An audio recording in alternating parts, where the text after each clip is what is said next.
This marriage is being performed as Gandharva marriage simply by changing the garland.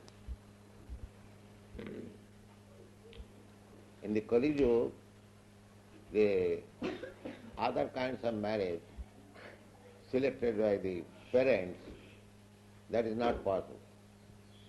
Therefore, one of the marriage system, Gandharva marriage, is accepted. And simply by changing the garland and promising,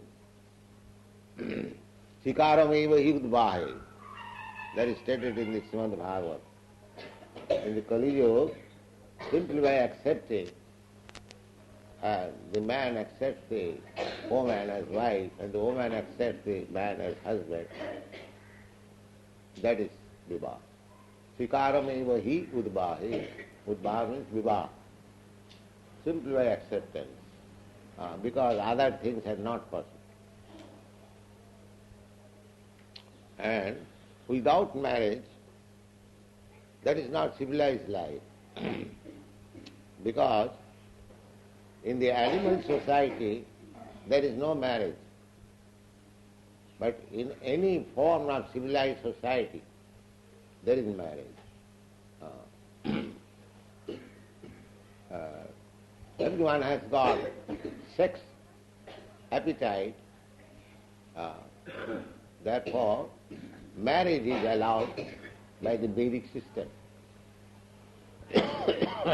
And Krishna says in the Bhagavad Gita that dharma viruddhya kamosmi, kama, lust, which is not against religious principles, that is I am.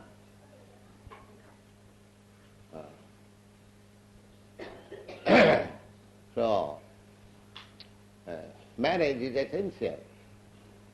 So far our society is concerned, we don't allow anybody to remain in our society as friends, girlfriend or boyfriend. No. There must be marriage.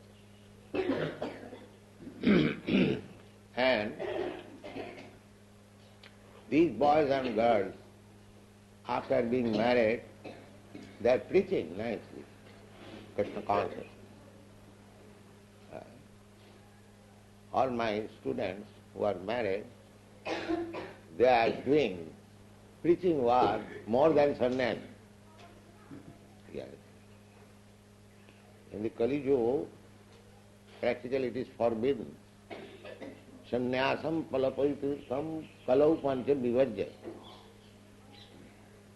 Asamedam gavalambham Asamedam gavalambham sannyasam palapaitikam devarena sutatpatti kalau pancha vivarjaya. Formerly, there was a system, if the husband is unable, then a son can be begotten by the husband's younger brother, devarena. But in this age, Kali Yuga, that is forbidden. Similarly, Aswamed Yagga, Gomed Yagga is also forbidden. Because there is no Jaggic Brahman. Formerly, an animal was put into the fire, sacrificed, and by Vedic mantra, it was given a new fresh life. That was the taste of Vedic mantra pronounced. But that is not possible now. In the Kali Yuga, the only yajna is the Sankirtan yajna.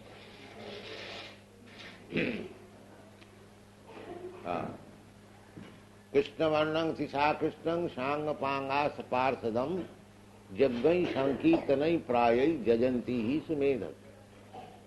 Those who are highly intellectual, Sumedhasa, they perform the Sankirtan Yagga.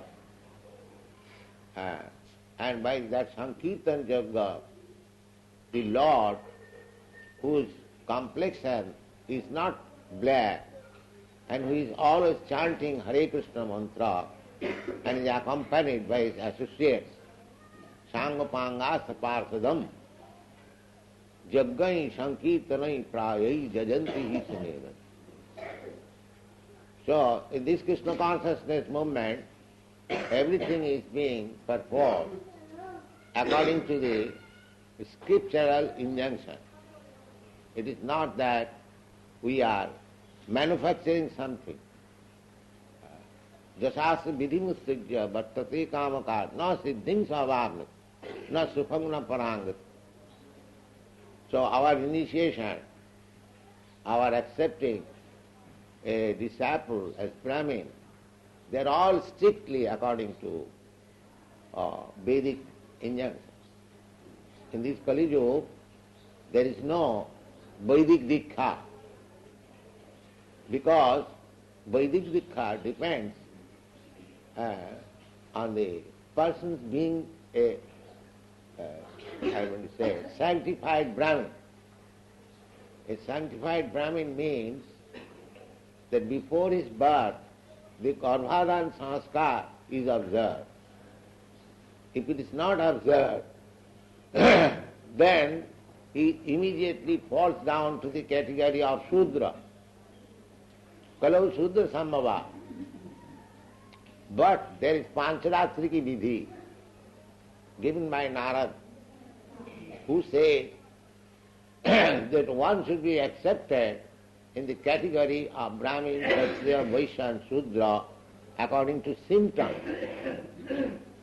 Jasahi jas svabhavasya, jasahi jas lakkhanangshat, varnadhi banjakam, yadi annatrapi dishyeta tattenaiva viniddiset. There are symptoms of Brahminical qualification. There are symptoms of Kshatriya qualification. So if these symptoms are observed in a different place, namely, if the Brahminical qualification is observed in the person of a Shudra, then that Shudra should not be called a Shudra. He should be accepted as Brahmin. Similarly, if the Shudra qualification is observed in the family of a Brahmin, then that person should be accepted as Shudra.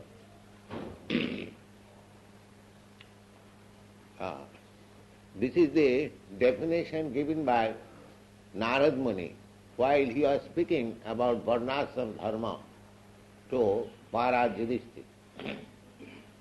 So, this Krishna consciousness movement, the initiation ceremony, the marriage ceremony, the sacred thread ceremony, whatever we observe, they are strictly according to the Shastra. That is our point. So, for spiritual progress of life, it is necessary that all kinds of sinful activities must be stopped.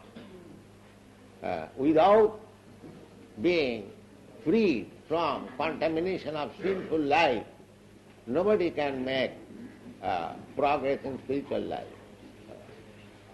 Therefore, we strictly observe these four principles to avoid a sinful life. One of them is avoida sri sangha. Therefore marriage is necessary.